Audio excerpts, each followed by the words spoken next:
Vedare tinokuchingamidzai zvekare kune chimwe chirongwa pano paZim Facebook Secrets and Confessions. Tadzoka zvekare nemamwe mamessages.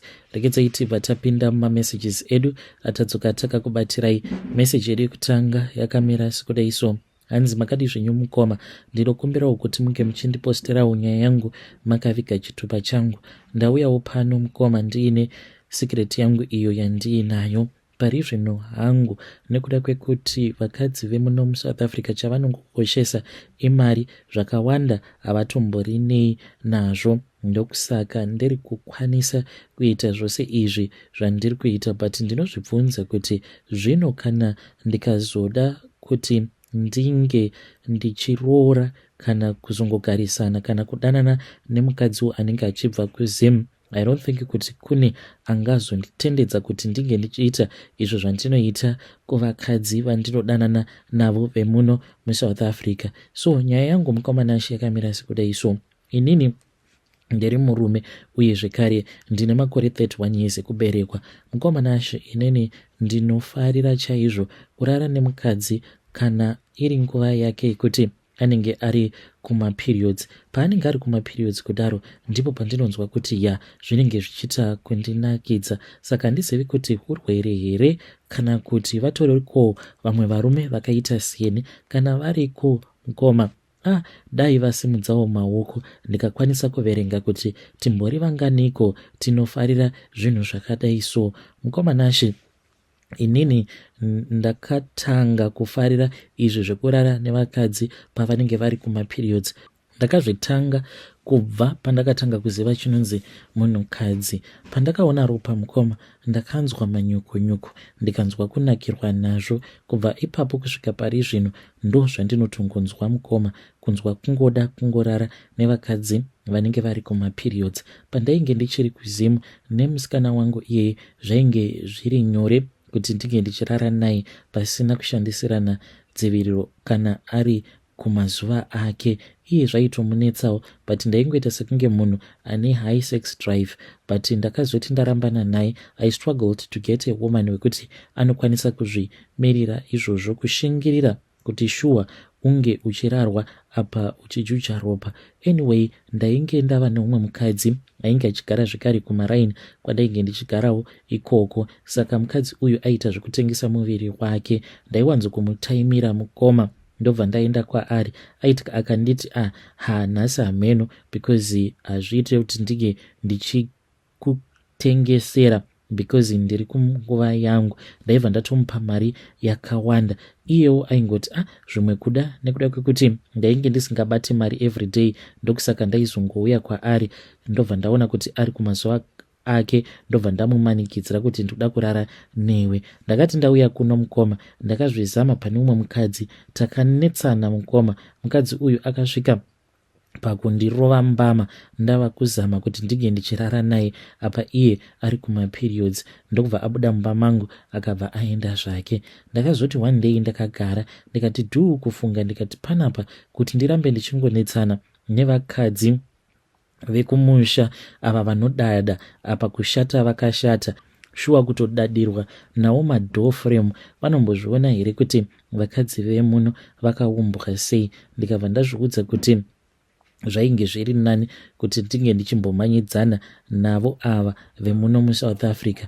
Zveshuwa mukoma, ndakabva ndatanga kuwirirana neumwewo uyo ainge achigara muvillage mandainge ndichigara. Ndakabva ndatanga kumutengera chingwa makuseni oga oga. Ndaiti ndichienda kubasa ndaimuona zvake akamira panze kana kuti achitsvaira-tsvaira, ndobva ndamupa loaf yechingwa. Dzimwe nguva ndaitomupa nechi ultra milk, obva atonditenda paya. Ndo zvavanodaka zvevanhu vemuno zvekungogara vachipihwa mari. Nerimwe zuva mukoma yainge iri weekend, ndokubva auya padeni pandainge ndichigara. Takabva tatanga kutaura paya, akabva andiudza kuti kumba kwavo kwainge kusitomborina kana anything. Akabva anditi ainge achida kuti ndinge ndichimupa mari, kana ndamupa mari aikwanisa kuzondibatsirawo nesomething chaaiziva kuti chaizondifadza. Ndikabva ndati chii? Akabva atanga kungoseka achinyara-nyara paya. Mukoma ndakamupa mari pasina kana nguva zveshuwa akadzoka. Ndikatoona kutoti ainge ari munhu ari honest takabva tazorara tose. Mushure mekunge tarara tose mukoma, ndikabva ndatotanga kutodanana naye. Ndiye munhu wangu akava munhu wangu wekutanga munomu muSouth Africa wandakatanga kudanana naye. It was very hard mukoma to convince her, even though ainge achida mari, but it was very hard for me to convince her, but I did convince her. Ndikabva ndazomukumbira chepakati. Umwe musi akauya kumba kwangu. Mushure mekunge auya kumba kwangu, ndokubva tarara paya. Ndakati ndava kuda kunosika naye bonde, akabva ati kwandiri ainge ari kunguva yake. Ndikabva ndati ndaike ndisitomborina kana basa nazvo. Akati iri bho, nekunyengererawo mari. Ndakabva ndasika naye bonde, iye akabvuma paya mukoma, kuzonosvika ndichizonokurura protector randainge ndakapfeka, nekuti kuti ndige ndichinakirwa ndinofanira kutoribvisa. Ndakabva ndazoribvisa mukoma, ndokubva ndatanga kurara naye kuzonosvika azotojairira. Chainge chatova chijairiro chake chekuti kana kunyangwe ari kumazuva ake ndaitongorara naye zvakadaro, kusvikawo iye ava kutondiudza kuti zvainge zvava kutomunakidza. Zvadaro mukoma nashi naye takazotanga kunetsana, ndokubva azoenda kune imwe province mushure mekunge awana basa. Zvakanditorera nguva kuti ndike ndichiwana umwe zvekare umwe munhu. Kudzamara ndava kungofamba ndichitsvaka vasikana ndinowanzo kutageta vaya vanenge vachiri mastudents vemuno zvekare muno muSouth Africa. Ndinchiziva kuti ivo vanenge vatori busy nekutsvaka mari, because vazhinji vacho vanenge vachibva kudzimhuri dzinotamburwa, saka mari vanenge vasina. Mari dziya dzavanopiwa dzeNSFAS, mari dzacho dzinenge dziri shoma zvisingaiti. It is just a bare minimum. Saka ndivo vandinowanzo kutorera advantage. Nodanana nemunhu apa, ndichidanana naye ndinenge nditori busy ndichitomaka pakalenda. Kana ndikatoya kudheni kwako ndikatoona kutoti unenge uri kunguva yako, ndinobva ndatomaka pakalenda paya. Mushure mekunge ndamaka pakalenda next month zvekare ndikaona kuti unenge waenda futi kunguva yako same time, ndobva ndaziva kuti ndo mazuva ako. The third month ndipo apo pandinotoya kudheni kwako. I make sure kuti the week prior to you going kuma periods ako, I really take care of you. Ndichikupa mari, ndichikuitira sei, ndichikuitira zvakawanda wanda. Apa shungu dzangu dzinenge dziri dzei dzekuti ndinge ndichikufadza, ndikwanise kuzorara newe. Nditori neaddiction yekuti now handichangonakirwi chete nekungorara nemukadzi ari kumazuva ake, but ndinenge ndichitoda kutoti ndinge ndichitonomudya sikarudzi yake, kutomudya chaiko sikarudzi yake mukoma nashi paya paanenge ari kumazuva ake. Ndinotonzwa zvichitondinakira, kutonzwa taste yeblood nekakuvavirira kemafluids aya anoburitswa nesikarudzi yemunhukadzi zvinenge zvichindinakira zvisingaiti. I know kuti ndiri munhu ari very different, and kune vamwe vanhu kunze uko vane kaunhu kekungoshoropodza, especially vakadzi ava vakatakura madoor frame.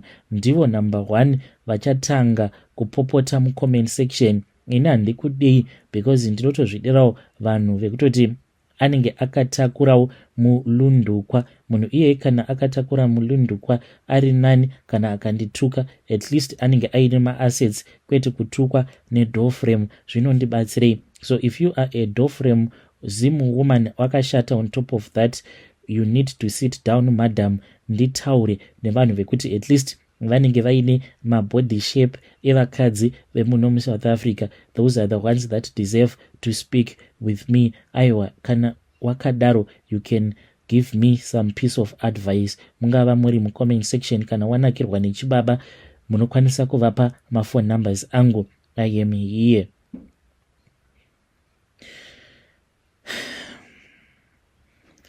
Vedari ndo message iyo yandakatumidzirwa ichibva kuna mukoma vedu. Ngatizamei kuti tinge tichitaura navo mukoma vedu ava mucomment section. Yei, ukuzoshoropodza naye mukoma. Zvino muno muSouth Africa macho the day rekuti amuzokwanisi kuvapa mari ava vamunoti ndo vakanaka, you are going to find out kuti ma1 anenge ari ma1 chaiyo. But ngatizame kuti tinge tichitaura navo mukoma vedu ava mucomment section. pakaipa. Regai tibva taenda panyedu inotevera. Nyedu inotevera yakamira sekudai so. Hanzi makadi zvenyu mukoma, ndinokumbirawo kuti munge muchindipostirawo nyaya yangu makaviga chitupa changu. Mukoma, I'm very sorry nekukumutsai pakati peusiku. I can't fall asleep nekuda kwezvakaitika. Mukoma nashe nemudzimai wangu tamukirawo makuseni taenda kuchechi paya. Soon after church, madam ndipo pavabva vazoti vanga vachida kumbosara vari muchechi. So ndaenda kumotikari ndobva ndaita zvandakaita, ndikati madam, why is it vasiri kubuda kamuchechi? Because vanhu vazhinji vainge vatobuda, vamwe vachitenga zvikafu, vamwe vachiita sei. Muchechi mangosara mayouth nevamwewo. Mukoma, ndadzokera muchechi muyamya ndava kuona madam vanga vakagara panext nevamwe elder, so vanga vari busy vachitaura zvavo nyaya, but panga pasitomborina na problem. Mukoma, ndazoti tava mumotikari ndipo pandazobvunza madam ndikabva ndati, ko nava elder manga muchimbotaura nyaya dzeiko? Because manga muchiita sekunge manga muine zvamanga muchidiscussa something that was very important. So I thought kuti maybe it had something to do with the church, but yei zerafu randazokandwa namadam kuzotonosvika tichizonetsana. Tazoti tava mutown, madam vagovhura do remotikari vachida kuburuka.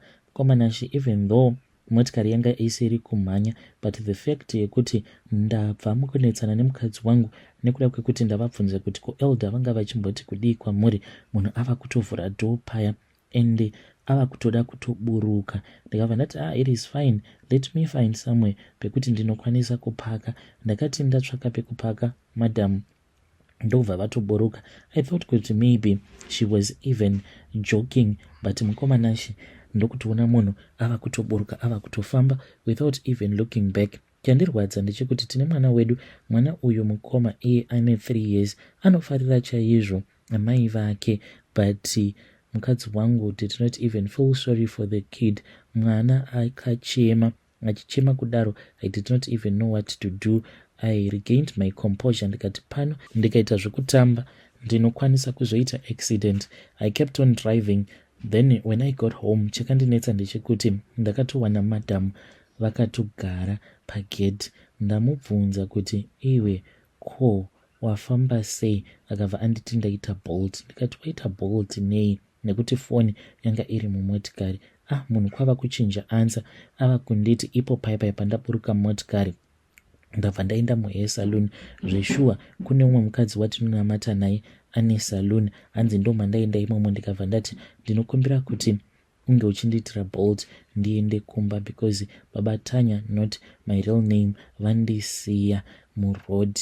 Ivo pane kumwe kwavanga vachimhanyira vachida kuenda. So ndikabva ndati it is fine, hapatomborina nyaya, motikari iripo, handei tinovabvunza kuti zveshuwa vakuitira bolt plus evidence bolt inochengeta, handei ikoko. Ndokubva munhu atora foni. Mukoma, ndabva ndamubvutira foni yake, tikabva tatanga kunetsana paya. Mushure mekunge tatanga kunetsana, munhu kwava kumhanya, kwava kunotanga kugurunura TV, kutaura kudai so. Mukoma, mudining room hamusi kana kutombotarisika. Dai kwanga kuri kunzi hausi usiku, ndikadai ndaenda mudining ndikakutorerai mapictures, but ndanzwa manje neBP kana kumuka. I don't even want to wake up, because ndiri kuzvibvunza kuti zvese izvi simply because I saw my wife achitaura navaelder kuti there is something that is going on between them. Because mukoma, zvaaita dzimwe movement dzaaita so, kana ndega ndashaya kuti ndoita sei, ndorova munhu ndodiniko.